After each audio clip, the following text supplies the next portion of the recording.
Good afternoon. Hello. Good afternoon, ladies and gentlemen.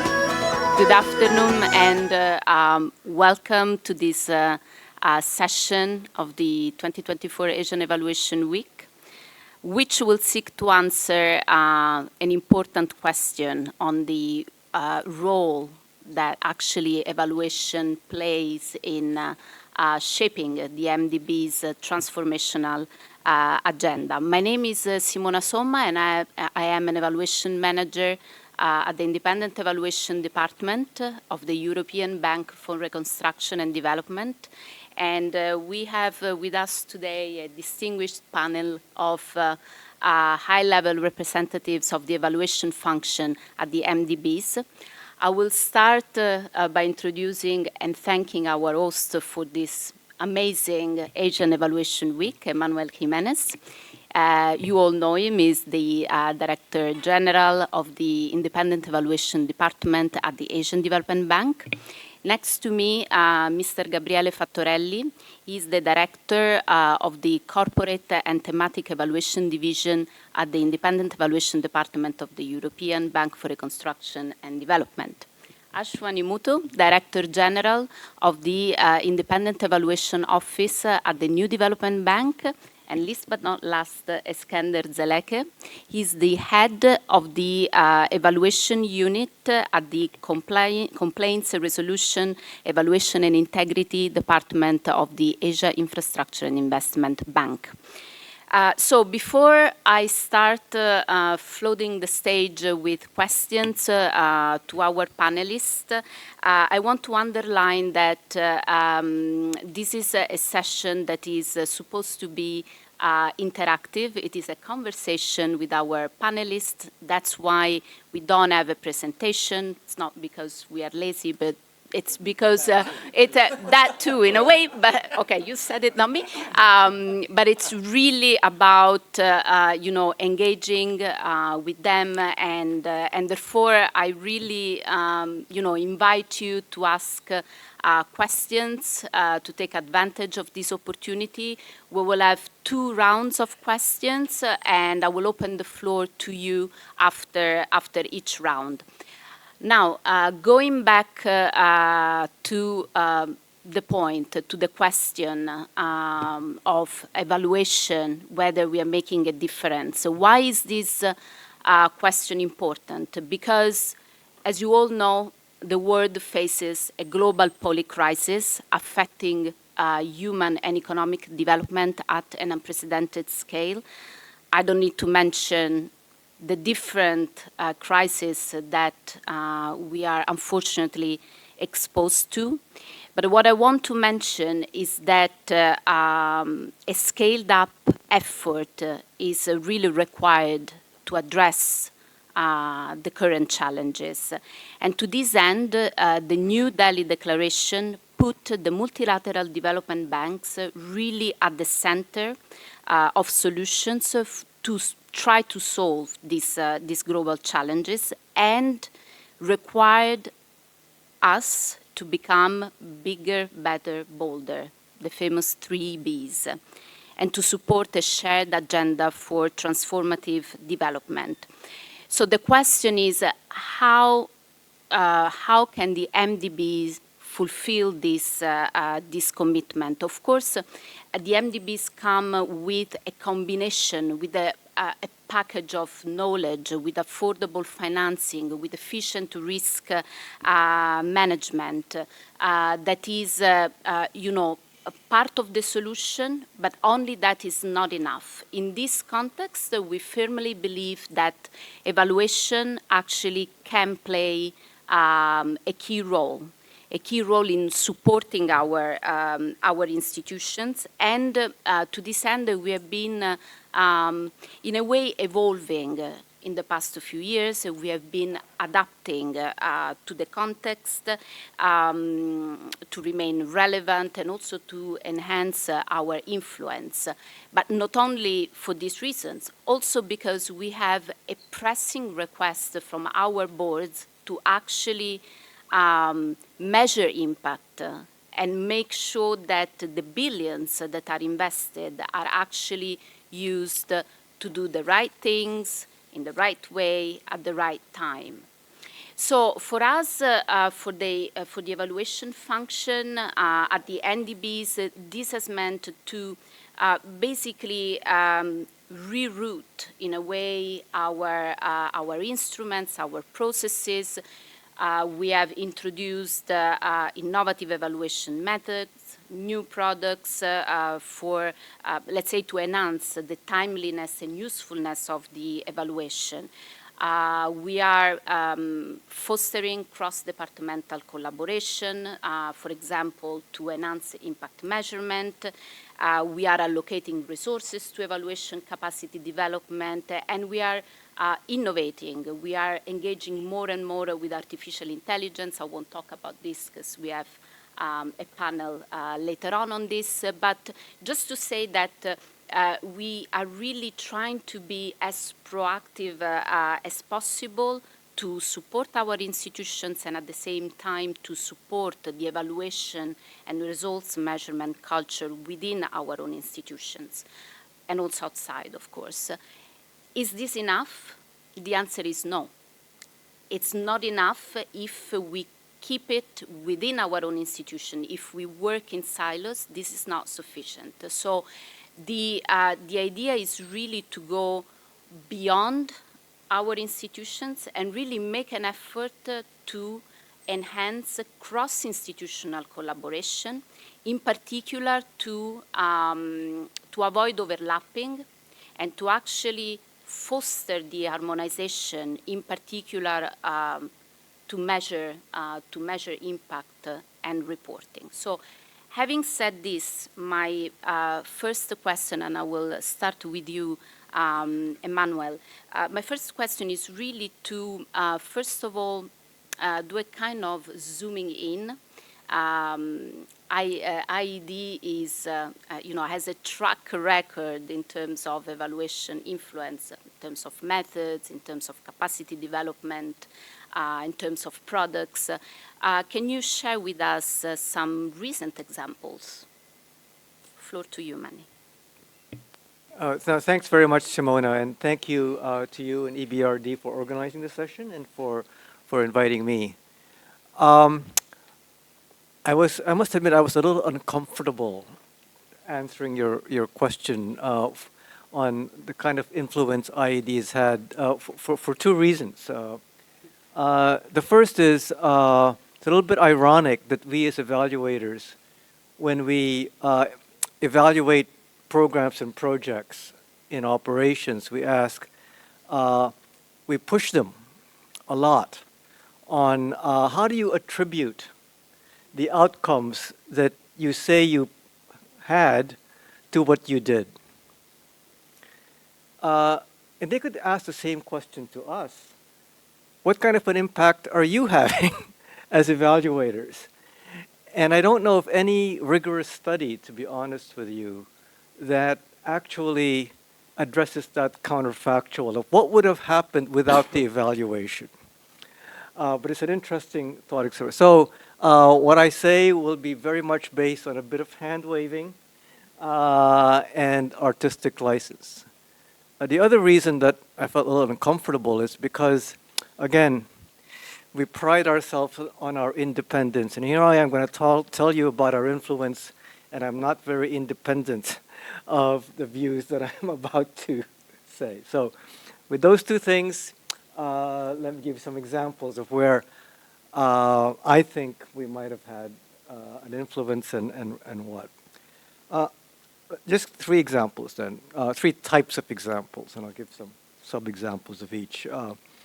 One is our thematic and corporate evaluations. These are the publicly available documents that are discussed at the board. And almost by design, they have to have an influence. Why? Because each of those recommendations, each of those evaluations have a set of recommendations to which management has to respond. Do they agree or not? And if they don't agree, what are the actions they're going to take in order to address them? I think all of the MDBs have such a system, and it is recorded, and in fact, made available to everybody. So everyone in what we call the management action record. Just on that, about 90% of all of our recommendations in these thematic and corporate evaluations are accepted by management in some way. Almost all of the acceptances are a bit have caveats such as, yes, we agree with you, but, and then there's a series of caveats. But their action plans, I think it's about 70% of them are actually fully implemented. So about 2/3 of the time, we have an effect, 0.7 times 0.9. Some couple of examples of this. I think I mentioned already how I think that our evaluation of the Asian Development Fund, which is the concessional arm of the ADB that actually has to raise money as opposed to the banking arm every few years. We do an evaluation before the next replenishment of the ADF. And donors and deputies told me that, yes, your evaluation was helpful. Okay, is that attribution? I can't say. Were they being nice? I don't know, but that's what they've said. Our climate change evaluation in 2021 had recommended full compliance by the ADB on the Paris Agreement immediately, but management said that we'll do that by 2025. But within 2 years of that evaluation, actually, ADB agreed to stop all carbon-based lending and was thus in full compliance. So that influence, high correlation. I think it's better than storks and babies. But so I think that that's also an example of influence. And finally, I'm going to talk about this at the next session, is that we have a series of evaluations on how ADB manages itself. Which of the MDBs here have a one NDB, one AIIB, one World Bank approach? I think almost all of us have that. So we have a one ADB approach. What does that mean? Our sovereign and non-sovereign work together, our regions and our sectors work together, and our knowledge and operations work really well together. Okay, we evaluated that, and the result was, I don't know, but again, right after there was a reorganization of the Asian Development Bank that actually tried to address this issue of integrated solutions. So just 3 examples. Again, I'm not saying anything about causality, but a high degree of correlation. The second set of examples I wanted to bring up was this issue of we have a validation of self-assessments by the by operations. I think most of the other MDBs do, in which at the end of every activity, projects, country programs, and even TA, there's a completion report. And management self-rates themselves on whether they were successful or not, and we validate. I think those validations actually affect things in the Asian Development Bank. One of the things we actually produce is what we call the variance memo. To what degree is there a divergence between the self-ratings and the validated ratings, and for which sectors? That has led to concern about the quality of the project completion reports in those areas where there has been this divergence. And it's one of the tracking indicators in the corporate results framework for ADB that was introduced.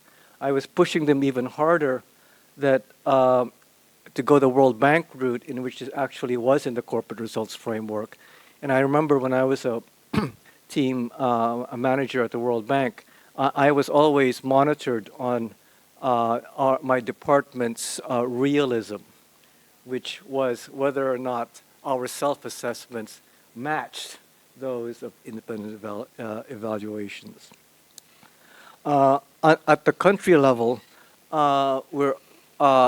we have an influence because, at least on paper, no country program strategy is approved by the board unless they see our validation of the self-assessment by the by operations.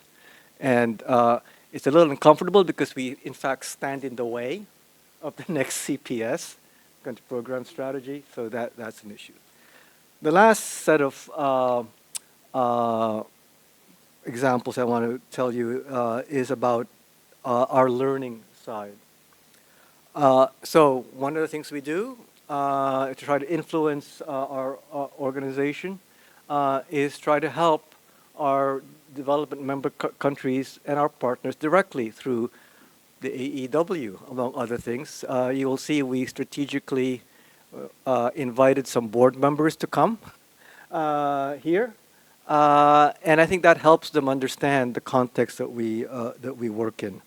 After every major evaluation, we have what we call a what works, in which we try to have a panel of both management and mostly management on after every major evaluation to discuss the future, not about whether or not the evaluation is valid, but what are things that can be done for the future. And lastly, we have developed, and this will probably be in your AI session, a tool in which using AI, team leaders can ask questions about any project and ask AI what are the lessons that are relevant for a project in this sector, in this country at this time. How do I know it's helpful? Well, I am in a carpool in Manila because traffic is so bad. And there are people sometimes don't know who I am. And I heard two people talking, and they said, "Oh, we have to fill in this in the equivalent of an appraisal report or what they call a president's report. For every project, what lessons have you learned?" They said, "It's always so hard." They said, "No, did you see this tool that we have? I just typed this, and I got the answer, and I just cut and pasted and put it right into the document." So that's having some influence. Thank you. Thank you very much, Manny. I'm smiling because I know this tool well. I worked on it when I was at ADB, so it's really nice to see that it's actually being used. You have touched upon many important things that actually allow me to do a very nice transition to Gabriele. Gabriele, as I was mentioning, is the director of the thematic and corporate evaluations at the EBRD. And of course, Gabriele, we work together, so I'm very much aware of the changes that our office has experienced in the past few years. But I really would like to bring to the table your perspective as the director of some of the most actually strategic evaluations. What is your perspective about this change? How did the relationship of IVD with other departments within the institution, but also with partners outside the institution, changed in the last few years? Floor to you. Thank you very much, Simona. And this is already a difficult question, so please feel free to correct me if the jet lag makes me say something wrong. Yes, so the evaluation department of EBRD went through a huge transformation over the last 2-3 years for a number of reasons. For a number of reasons. One of the main reasons, though, is really the times where we all are living, right? So EBRD has been heavily affected by the crisis, has been heavily affected by a number of crises, starting from the Greek debt crisis to of course, the COVID-19 pandemic, the recent earthquakes in Turkey, in Morocco, and of course the war in Ukraine. Ukraine is one of our biggest country of operation, and also what is happening now, the recent event in Gaza and in the Middle East. So EBRD, to its credit, has transformed very much, has really changed swiftly. It was one of the first IFI to respond to the pandemic.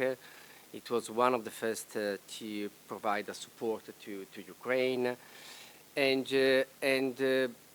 what we evaluators can do, we try to react and to evolve as well, you know, in the same swift way.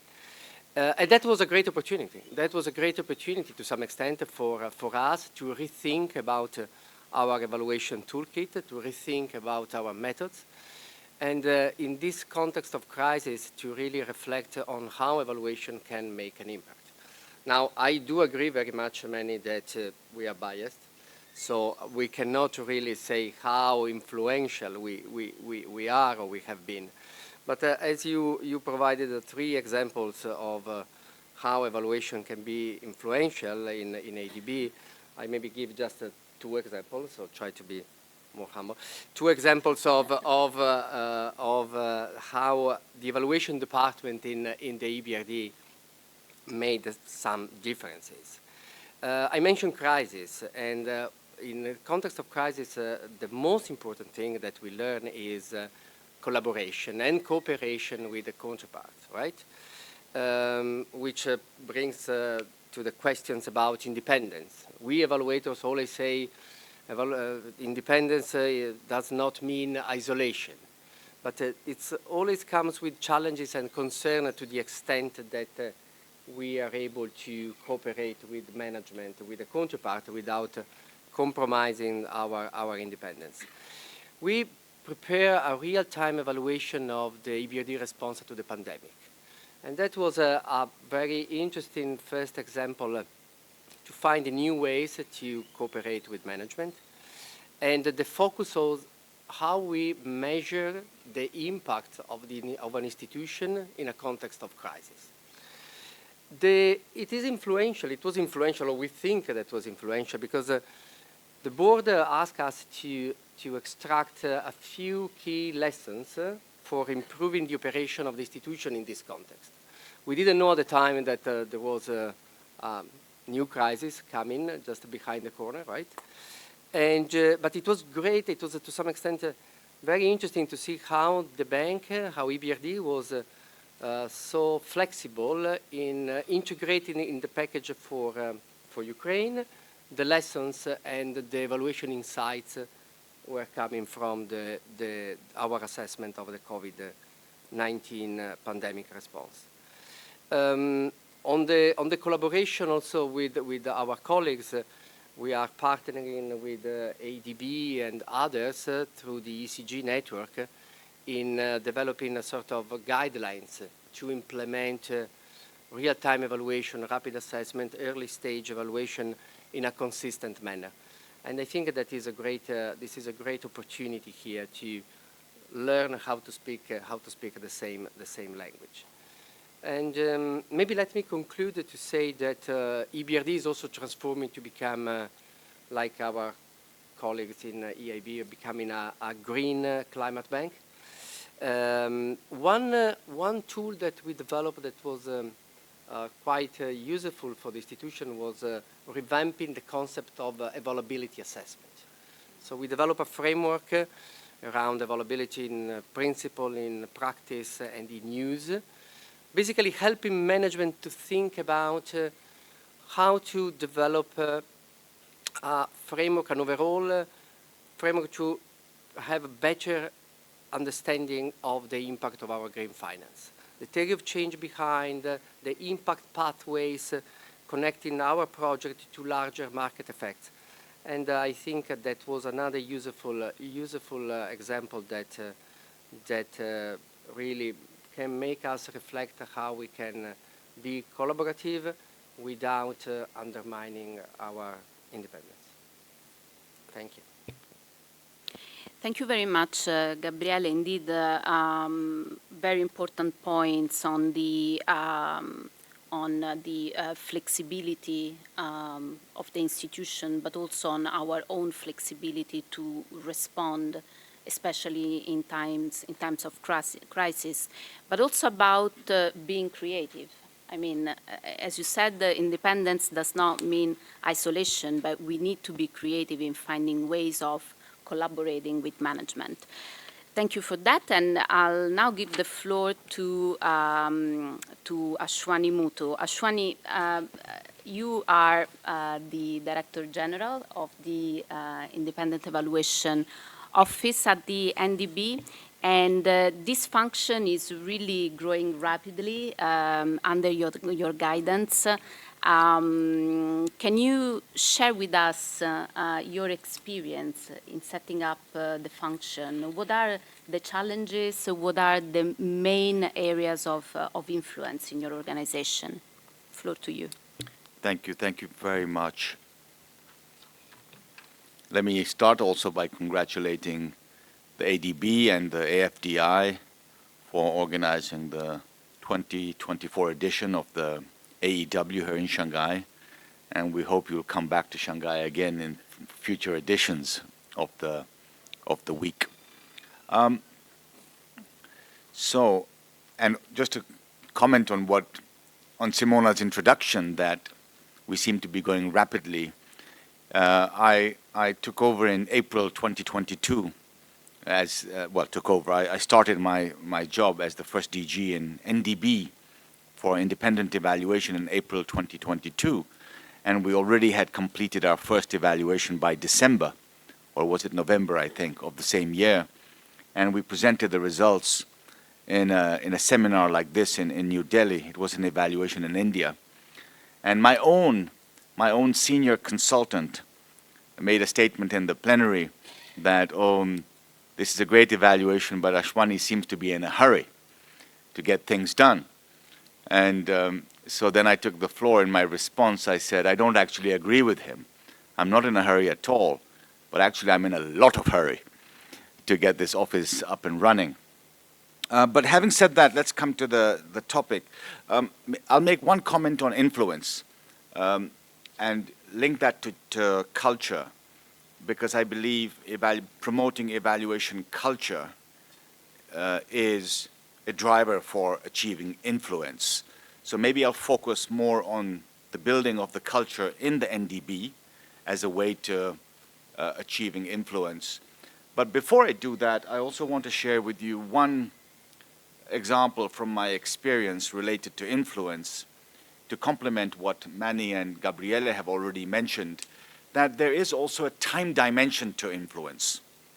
One, as an evaluator, should not get disheartened if you don't see that some of your recommendations or thinking in the evaluation are not taken up immediately. Because there is a process of internalization amongst the stakeholders. Learning does take time to sink and to be absorbed before people can actually take those the guidance forward. And as a concrete example, in my former organization, we did an evaluation of the organization's private sector lending. Actually, there was no real private sector window like in the MDBs. It was private sector activities as part of sovereign operations. And we recommended for the organization to establish a private sector window. That was in 2010. And the management, in their response, refused. They said, we don't agree for these reasons, which is fine. End of the story. 9 years later, they established a private sector window, exactly what we had told them to do, or suggested them to do. Like mobilize supplementary funding for this, do it on a pilot basis, then scale it up. So what I'm trying to say, there is a time horizon as well that one should keep in mind for influence. Now, coming to culture, and the challenges or the opportunities and challenges we have faced in the MDB so far. By no means I'll be exhaustive in my comments now, but I think the first thing we all recognize, and this was mentioned also in the previous panel today, that building an evaluation culture, especially in a new organization like NDB, is a process. It's a process of transformation. It requires engagement, dialogue, and over a sustained period of time. It does not happen overnight, and it's work in progress. So I think we should all recognize that. Transformation to build a culture will not happen overnight. I think there are 2 or 3 key dimensions from my experience at the NDB which are fundamental in building that culture. In no particular order of priority, I would focus on the importance of ensuring transparency and rigor in the evaluation approach, methodologies, and systems, so that everyone knows what is really happening, and that evaluation is not considered as a black box with some scientific methodologies that people don't understand. People really need to understand what is being evaluated, how it's being evaluated, how they will be involved, to be able to generate that level of confidence and understand and appreciate the importance of evaluation. The second thing is really to emphasize repeatedly, which we continue doing, that evaluation is not about audit, evaluation is not about investigation, evaluation is not about compliance. Evaluation is about assessing results, learning, and contributing to a process of change and transformation. I think it's very important to reassure people. It's not about finding faults, who did what wrong. That's not the objective. Once that people get reassured about that, then you'll see that they're more encouraged to participate in your processes and appreciate and build a culture. Finally, on this very point, there is another point I want to mention, that yes, in order to build a culture, I think it's fundamental for evaluators to also recognize and give credit in their evaluations. It's not only about finding areas that need improvement. People in operations, people in strategy, people in policy, people in research are working as hard as we are, if not harder than we are. I worked on the other side, and I can assure you they work harder than us, because, meaning the operations, the wider operations side, because for them, they don't have the luxury of time that we have. We do have flexibility in our timelines, whereas in the operations, it's like madness. It's firefighting all the time. So I think giving credit is fundamental as well to building that culture, and I think we are trying to do that to strike the right balance. Maybe one of the biggest challenges, and I'll soon come to an end of my intervention, one of the biggest challenges that I'm finding, Chow in his presentation this morning spoke about 11 evaluations that we have completed in less than 2.5 years, along with all the policy framework that we have put in place, an evaluation policy, a strategy, a manual, and much more. In a relatively small bank in terms of human resources, one of the biggest challenges is really the absorption capacity amongst our institution to the plethora of evaluations that we're generating. And learning, as I mentioned earlier on, takes time to digest and for people to really understand and go along with it. It's a process. So I'm finding that to be a bit of a challenge. Perhaps we in evaluation need to fine-tune a little bit the pace at which we are delivering, so that we can keep the institution afloat and bring it along with us. Actually, last week in Cape Town, we presented 5 evaluation reports to the board, and one of the board members said, look, this is far too much for us to really engage meaningfully. So in the future, please come back to us with fewer evaluation reports at a time. So I think I'll stop here, and because I could continue for a bit longer, but let me stop and I'll come back in the further discussions. Thank you very much, Simona. Thank you very much, Ashwani. Indeed, very interesting, especially the part on incentives, on creating the right incentives for a solid evaluation culture within an organization. I will now move to Eskander. Iskender, your department is, I would say, in a privileged position within AIIB. Can you tell us a bit about the relationships that you have with other departments, how this is going, and what type of improvements are needed moving forward? Thank you.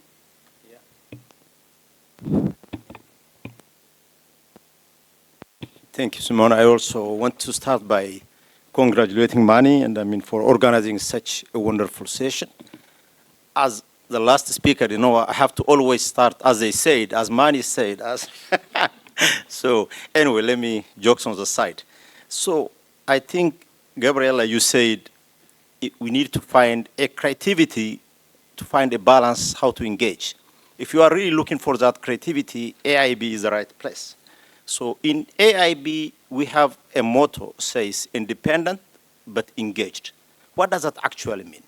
When we talk about engagement with operation, I think there are three elements we have to take into consideration. When do you engage? How do you engage? With whom you have to engage? This will be driven by the nature of evaluation we do. If it's project level evaluation, you normally engage with a project level team. But also, having been in operation, just joined AIB in May, I was in IFC in the infrastructure department, then briefly I was with IG before that, and also before I was with African Development Bank. So mostly my narration will come from as operational lens, but also I will share what Ashwani just said. When you engage at a project level for evaluation, normally you meet with a subject matter expert from operation. Pretty much, if it's energy project, a power engineer who has been doing this for a long time. But when you set up a meeting, often evaluators are very good talking about methodology, approach, principles, the dark criteria is relevant, but it's really a new thing. So I would really advise when you engage, come with at least a subject matter advisor or a consultant, especially when you are dealing with high-level infrastructure project, because you are talking about energy efficiency, you are talking about tariff, you are like clear technical discussion. That makes the engagement very practical and insightful. So at AIB, we engage both at a board level. What makes unique approach of independent and engagement is our managing director is a permanent observer in XCOM, which is equivalent to CODE in the World Bank context. And also what AIB came up with, the unique forum they have created. They call it Leading Culture Forum. This forum is led by a senior vice president of policy and operation, where all the senior VPs from infrastructure and operation are also a member, and also the chief of office from the president office. Then in that forum, Marvin is a permanent observer. Only they talk about CIU. How are we going to deal with recommendations that came out of CIU in a very practical way? We are going to incorporate it in our strategy, policy, and the program. To give you an example, we don't do project validation. That's one of the creativity of AIB. We do ELA, early learning assessment. What does that provide is an opportunity for a real-time evaluation to give real-time recommendation that's going to be actionable before the project is completed. I can give you a specific example. We have a project in India, over 400 million project. By the time AIB came in, the project has already been retroactive financing, 30% of it's actually operational. So thousands of subcontractor has been issued. Then according to the national legislation, this project doesn't require to have any environmental impact assessment or climate change screening, though it's real transport project. When AIB came in, we have to do a number of supplemental studies to bring up to the standard of safeguard requirement of AIB, where we have to biodiversity, indigenous people, because this project was passing to a remote part of Gujarat. That was the real impact and the change we have brought to operation. And also we engage with a board where our managing director has, they call it directors forum. Without the management presence, he has his own briefing session directly with the board twice a year to tell them whatever pressing issue there is. That's what it means, independent but engaged. So also we do project learning review, which is pretty much XPSR in IFC context or ICR in the World Bank. So I have also just came from India, which we had huge program, rural road program. If anyone really asks what impact is, I think this is a poster child of success. With 8 million people were impacted by this project. Villagers, which usually take them 3-4 hours to go to a 10-kilometer road, now they can reach in within 15 minutes. I had a story when I was in a village consulting with the project beneficiary. They told me a story. Look, in 2015, we have lost a woman who was pregnant because of the rainy season. There was a flood. But now that road, in 15 minutes, there is an ambulance where the villagers are able to call 1-8 number. Within 15 minutes, the ambulance will reach their village. And the cross-village connectivity has improved.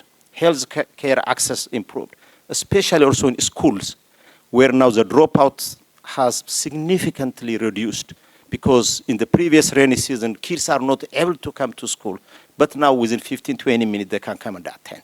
So these are, some of the profound engagement we have, also operation different level. Thank you. Thank you very much, Skander, for this. And I would like now to open the floor and collect some questions from the audience. Sonia, please. And then you start. There is a mic over there, at the back, there.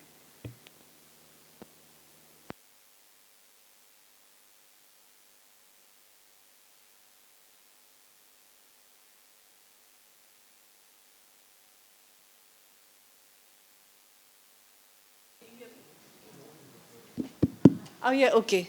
It's working now. No, I really appreciated these comments, and I actually don't have a question also, but I just have a comment to kind of also complement and supplement what Manny mentioned at IEDs, regarding IEDs learning space. So to add to, of course, this forum is an exchange of knowledge, and we've already learned so much from each other. But there's a learning space that we also work at project level, like Iskander mentioned, and like Ashwini, I had the pleasure to attend the Madhya Pradesh state project thing in December 22, so that was also a learning exchange. But at ID, we also have a very project-specific capacity development program, and we work with the project operations teams to basically look at learnings from project completion reports and how improvements in future projects can be implemented. And that's something to supplement what Manny mentioned on the variance. So we're working, so basically that's I'm working at that grassroots level with our project operations team. And you're absolutely right that, since we don't have the expertise, technical expertise on everything, we do engage with the subject matter specialists, and we've also now started piloting a sector-oriented capacity development program at the project level. So I just wanted to share that as well. Thank you. Thank you very much, Sonia. Hi, this is Gonzalo Gomez from UNDP, Independent Evaluation Office. So thank you for your presentations. I have a question that when Gabriel was talking about real-time evaluation and collaboration, something triggers in my mind, which is sometimes the collaboration and the burden of collaborating is imposed to the project implementing partners. We ask them to coordinate, but they still have to comply. Ashwani was talking about audit. Yes, they still have to comply with the regulations of the funding institution, with the regulations of the national governments. So to what extent, the question is this, to what extent that burden can be a little bit lifter or lighter if we coordinate among the developing partners, the banks, the UN agencies, with the government institutions, so we can accept certain assurance or other mechanisms that are done by other partners. if a evaluation is done with a bank, why this cannot be accepted by someone else? Because sometimes we are so strict that we expect them to comply with our rules, right? So that's the question. Thank you. Let me collect a few more questions before I give the floor to the panel. Please. Thank you. My name is Abdul Qadir and working in Ops in the NDP. When the evaluation comes to mind, it's come to the effectiveness, efficiency for the next project. And when we are working with the borrower, suppose lot of MDBs is working. Is it possible to make standard SOP or methodology or format for borrower to give the data when they evaluate, suppose NDB evaluation, ADB evaluation, all the MDBs or same type of MDBs can, if they make a standard SOP for the evaluation system, suppose in the assessment time or actionable time, it will be benefited and time consuming for all. Thanks. Yeah, last question. Okay. Yes, please go ahead.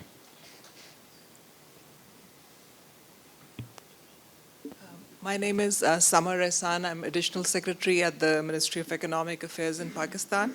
My question is to Manny, and I think Sonia also added, but I just wanted to know, before I was coming, there was this ADB mission which was on the new operating model, norm. So I'm just curious to know that while ADB is going through these this restructuring exercise, so how is your department going to be affected, and are you bringing in more changes and all that?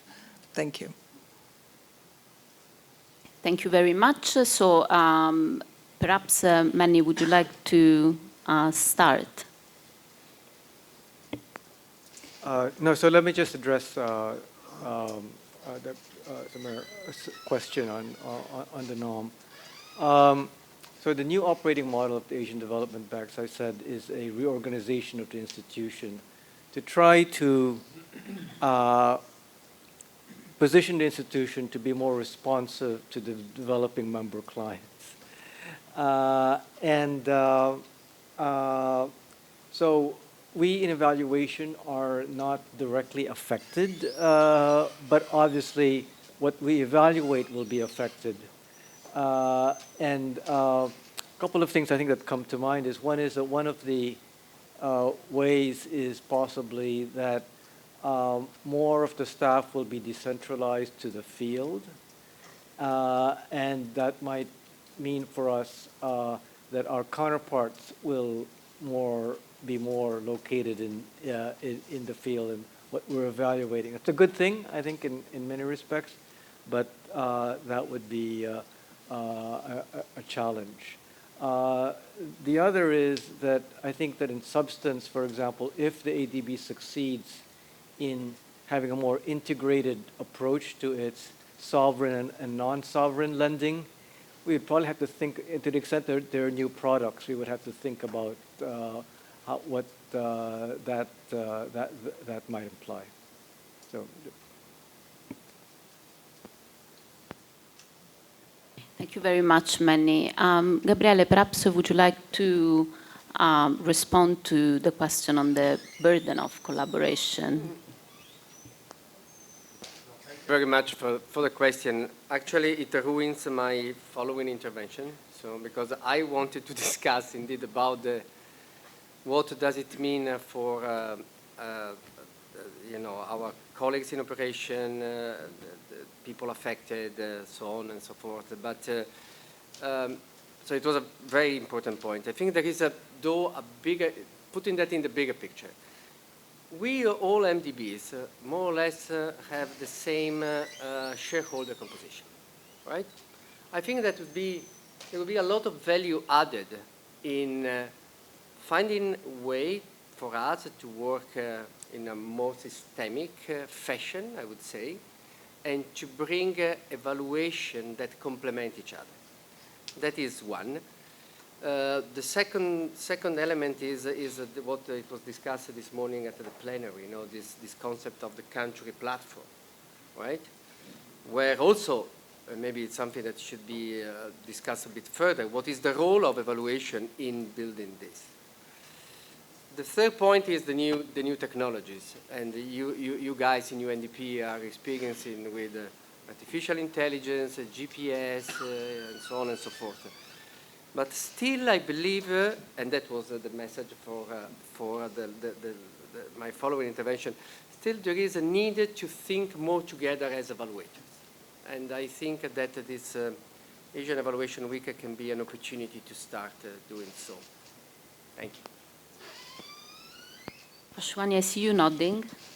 Anything to add? Go ahead. Maybe two comments, one on the burden and then to respond to Abdul from NDB. So I should, picking up on what Manny and Gabriele said, this is in response to Gonzalo, and I'm coming fresh from Cape Town, as I mentioned to you, from our annual meeting. And I think the starting point for reducing this burden and strengthening collaboration is, at the country level, it is to have joint activities. Let's not think about the evaluation side first. And as we in the bank are talking about country plans or country strategies, which we don't have for the moment, the South African deputy president who was there at the annual meeting said that the MDBs should have a joint country strategy at the country level to reduce the burden on the countries. Each of us comes with our own strategies. But that's, I know this has been on the table for decades, starting with the PRSP 20 years ago, 25 years ago, and I don't know where that stands, but anyhow, that.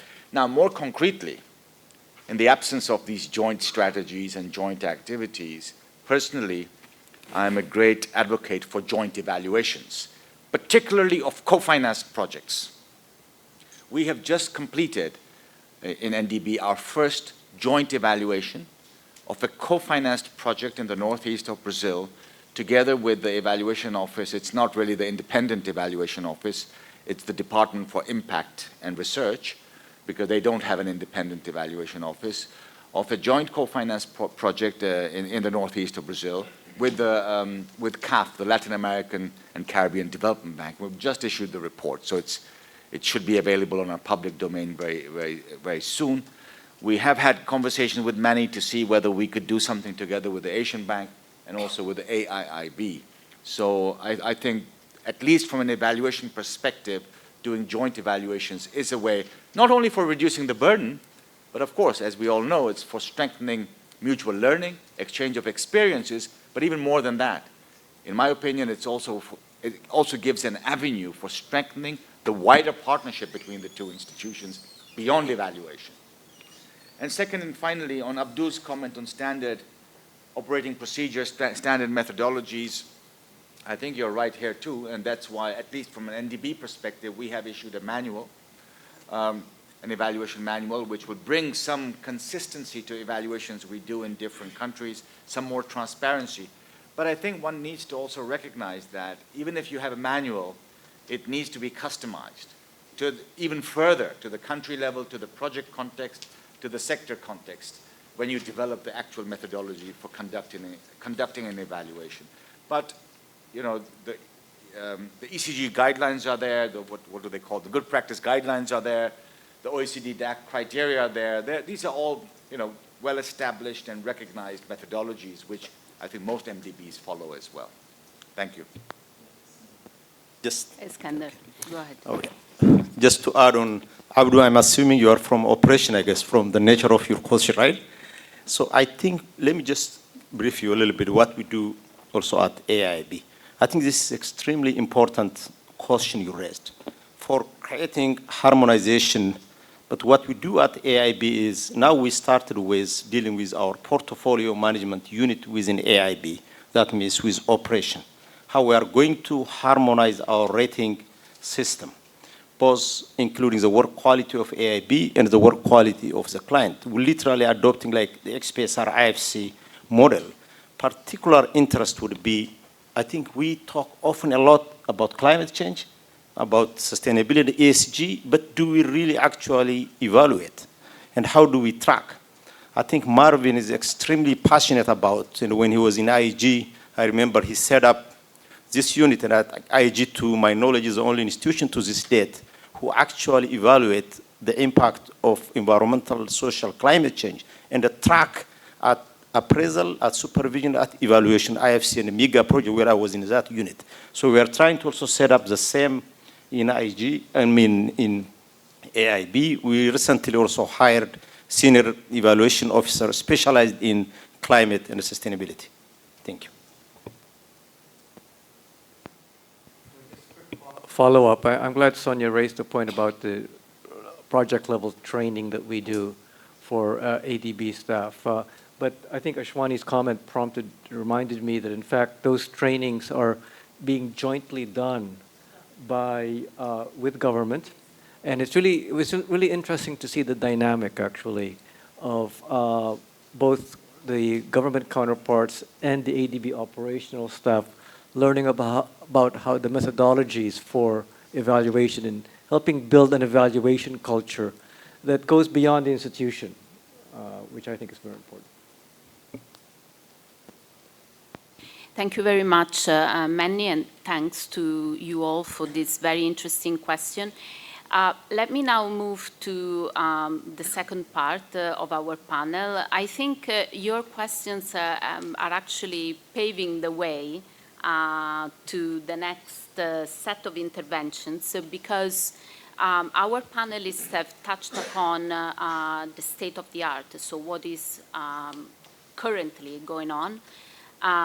But you have also introduced the importance of cross-institutional collaboration, the importance of avoiding overlapping, the importance of strengthening the partnerships through, for example, joint evaluations. So my second question to you is, what is next in your agenda?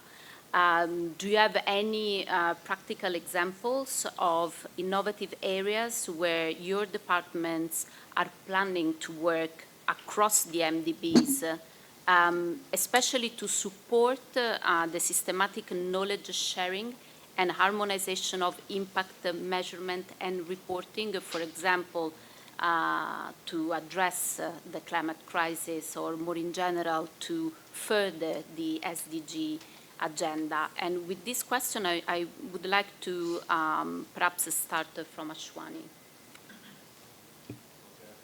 Keep it relatively short.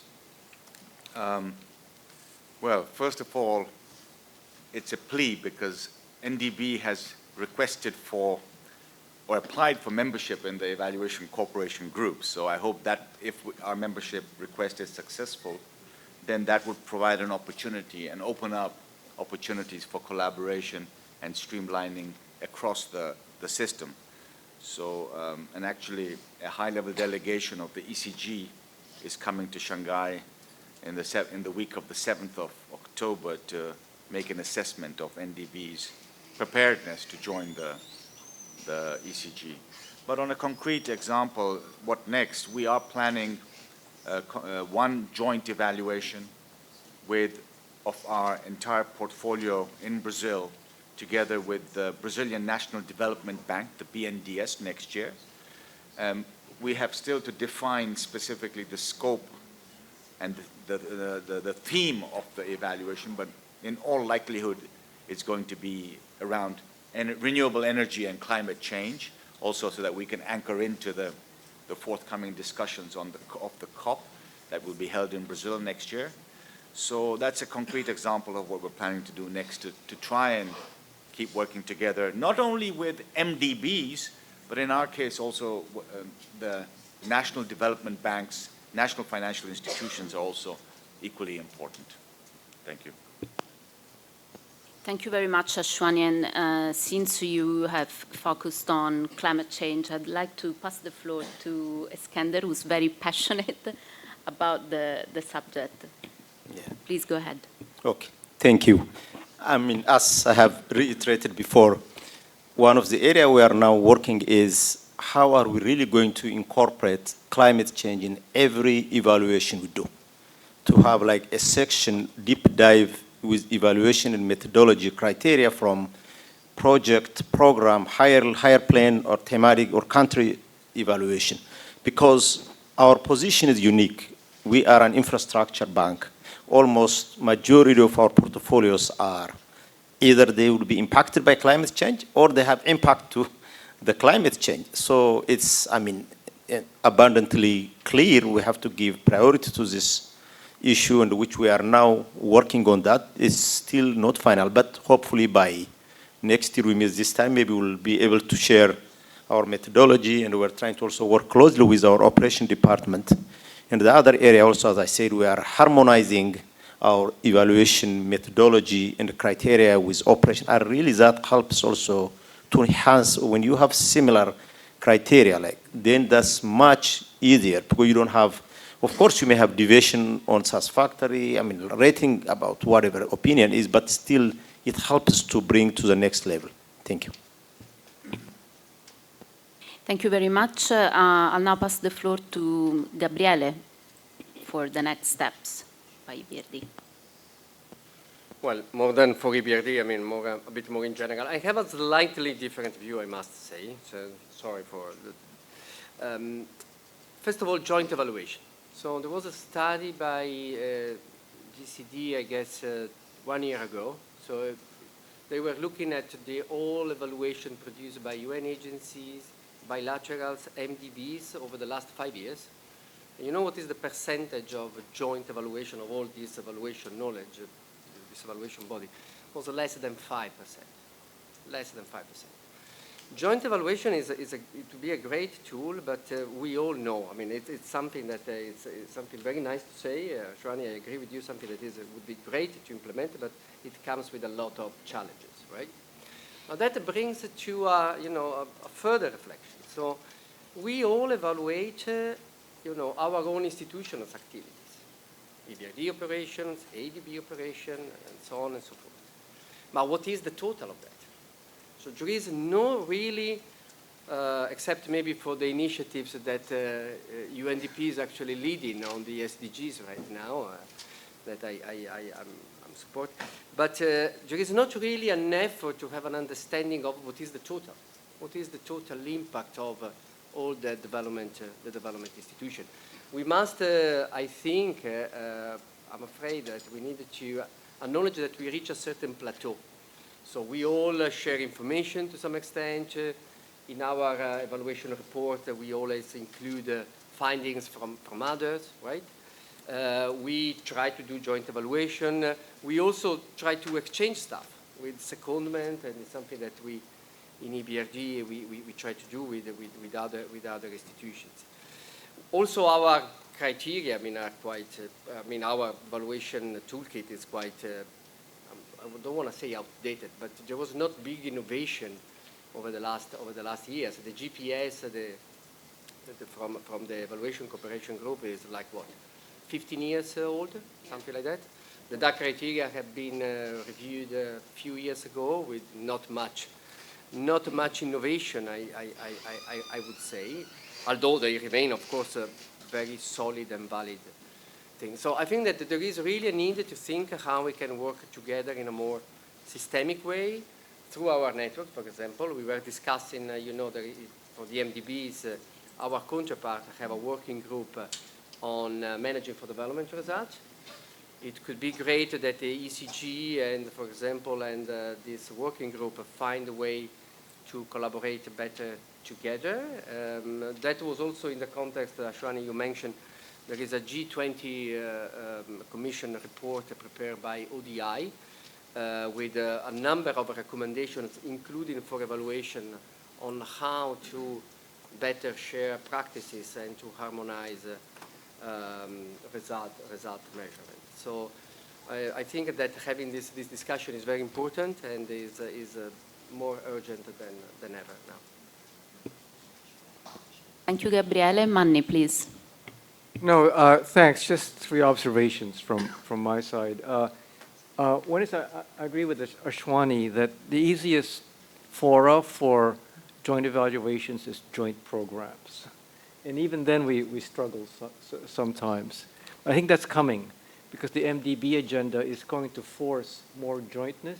We heard this morning about how in order to address climate change, the MDBs with their country-based model really need to rely on GCF and others to lower the cost to countries to address global public goods. And I think that's going to be the fora for us, and I think we should work on that. Just building on what Gabriele mentioned, I think that until then, I think for me, the MDBs ought to focus on really ensuring that our practices are pretty standard across the board. And the good practice standards haven't been changed in 15 years, but maybe because at the project level, they're pretty good at the private and for private public operations. But there are at least three issues where I don't think it's sufficient that we could work on. One is real-time evaluation. I don't think we have a set methodology or even definition for what that is, and I think we could come together. The second is evaluating country programs. I think there's we've seen here a great variety of approaches. And the third is budget support operations. Again, the good practice standards are perfect for investment operations. We struggle applying them for what we call policy-based lending. So those are at least three areas I think that I would put in. Finally, the last thing is that, as I said, I think some of the institutions are developing these platforms for learning across all evaluations. So we've developed our own in ADB that Eva, that Veronique in fact started when she was there, in which, as Simona, you mentioned, really has now gone to enterprise scale, as we call it, in which ADB staff can search and use. But the problem, the limitation of that is only on ADB projects. There is no reason why it only has to be, you can only search ADB project. You don't want to search Google. First of all, here in China, you couldn't do it. But secondly, everywhere else, who knows what you're going to get? But we know, we trust each other enough that the pool of knowledge from our own evaluations will be good enough for that tool. So I think that's, I would think, would be an agenda item for us in the future. Thank you very much, Manny and the other panelists. I will now open the floor for a second round of questions, so please go ahead. We don't have much time left, but we are happy to respond to any additional questions that you may have.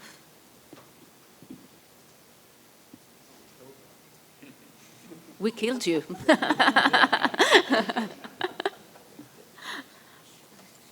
Okay, nothing? Are you being shy? Okay. After lunch syndrome, there's a gentleman there. Absolutely. Please go ahead. Hi, my name is Zaim. I'm from the Minister of Finance from the Maldives.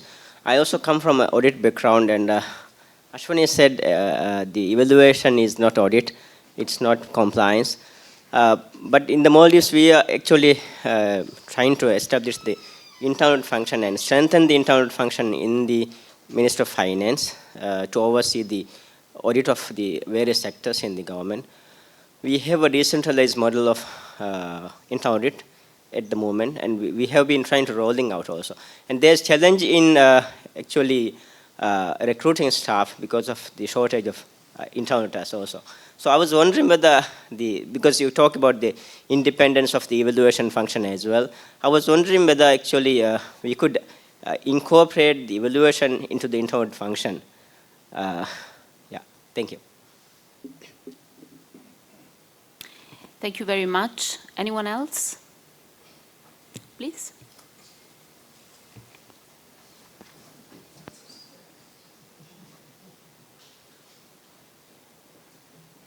Hi, thank you everyone. So I have a question, actually going back to our first half session about evaluability framework criteria, which I think EBRE Gabriel was talking about. So I'm wondering, what is the process of building this framework, and how do you interact with operation team during the process? Thank you. Thank you very much. Anyone else? Okay, so I think I will add to this another question as well, because we spoke about incentives, we spoke about the different roles in promoting collaboration, but we didn't speak about the board. So what is the role of our boards in really pushing forward this collaboration?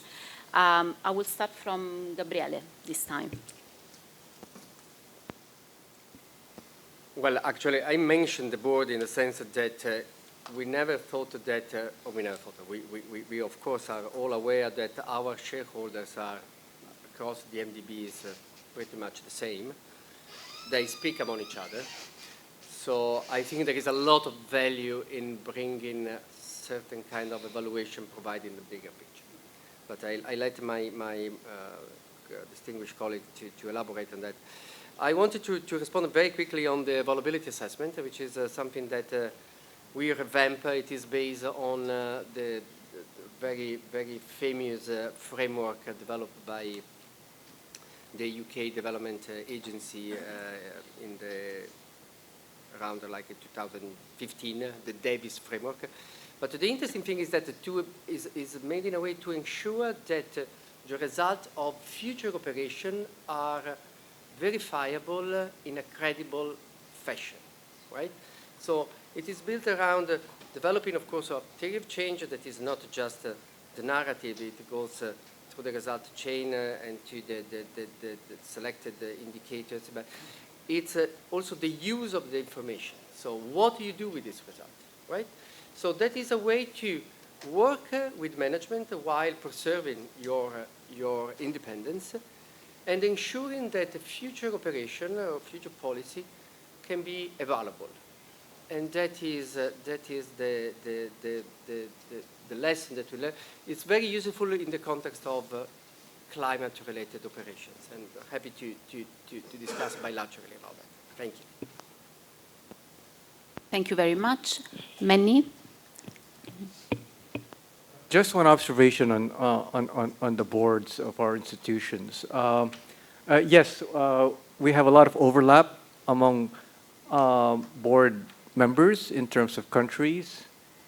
But when I look at other MDBs, I sometimes count my lucky stars that there are some countries in the ADB that are not members. And it's a matter of, world crises come and go. And we can never tell whether or not the board interactions are going to be productive or not, depending upon the geopolitical situation in countries. So I hear the pain of my colleagues who have to work with some regions in which there is really very awkward situations going on. And right now, knock on wood, Asia and Pacific region has a lot of huge issues, but the geopolitical side is not at the forefront. So I think that's something just to keep in mind, that in terms of, they're not the boards, same countries, but they're not always going to be coherent. Ashwani? So one comment on the audit, because I think I mentioned that. So some of you will know that in the 90s, particularly, there was a trend, at least in the United Nations system, specialized agency programs and funds, to merge audit and evaluation under one umbrella. But we did not witness this trend in the MDBs and the IFIs. I don't see this this trend continuing even within the United Nations systems. I think since then the departments have been disentangled, a separate department for evaluation and audit. Having said that, I think the two functions need to work together in a mutually reinforcing manner. And they do have different priorities and focus, plus staff in the different functions need different skill sets and methodologies. But as I said, I think audit can provide a lot of essential information for evaluation. But every country has their own model, and you might want to look at good practices internationally before you take your decision. But definitely working together would be the success to having a very strong overall oversight function in the government. Thank you. And perhaps before passing the floor to you, Iskander, at EBRD, I'm referring to what you just said about the importance of liaising with the audit department. At EBRD, we have, can I say, like a sort of a working group, in a way, like an alliance, yes, with the other two core pillars of the governance structure of EBRD, which are the internal audit department and the internal project accountability mechanism, right, IPAM. So we liaise with them, especially as I was mentioning in the previous session, when we prepare our work program, precisely for this reason, like to avoid overlapping and actually to build on mutually reinforcing synergies. I'll now pass the floor to Iskander for his final intervention. Thank you. I just want to add a few words on the role of the board. I think this is the most important, powerful, in any evaluation, you need to have an enabling environment. What is that enabling environment? Because who give us the safeguard for being independent? It is the board. Because at the end of the day, you are evaluating the object, which is mostly the operation of the management. So that unit need to have an independent protection and also backup from the board. That's extremely important. Also, I agree with Mani. Of course, all the board members, in our case, we have 109 member countries. So entire Europe, and also you can imagine all Asia. So they have multiple interests, but still they are the highest authority to set the tone and the stage. Thank you very much. Okay, we are running out of time, but I really would like our panelists to conclude with perhaps one key sentence, one key takeaway from this session, and I will start again from Mani.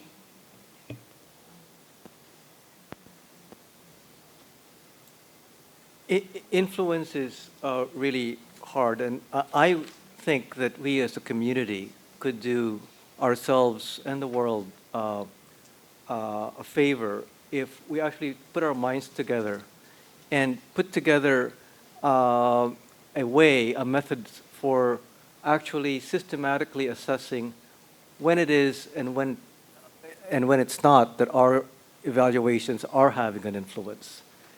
Because I think at the end of the day, if the board were to ask me, what value are we getting from you for what we're spending, I'm not sure I could answer that truthfully, other than as advertising. Thank you, Mani. Gabriele? Let me try to be a bit more on the positive side. But yeah.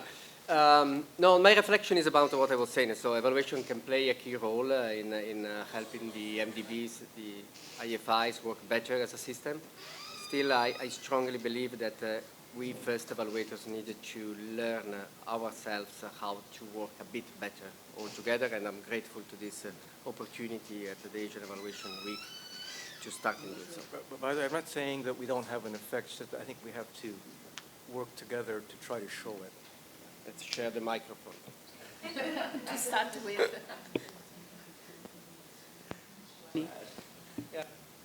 On what colleagues are saying, I think the stakeholder engagement is fundamental, but it is also challenging, especially in the context of independent evaluation. And I can assure you those challenges are not easy. But also to remember that evaluation is not a means to the end itself. It's a way it's a contribution to achieving better outcomes and impact. So that I think when we talk about influence, we should also keep that in mind. Thank you. I think in one short sentence, bigger impact through unified approach among MDBs. Thank you. Okay, and with that, I would like to thank you all for being with us in this session, for your very interesting questions and contributions, and big round of applause to our panelists. Thank you so much. Thank you. Thank you. Thank you. Thank you so much. Moderator. No, to you guys.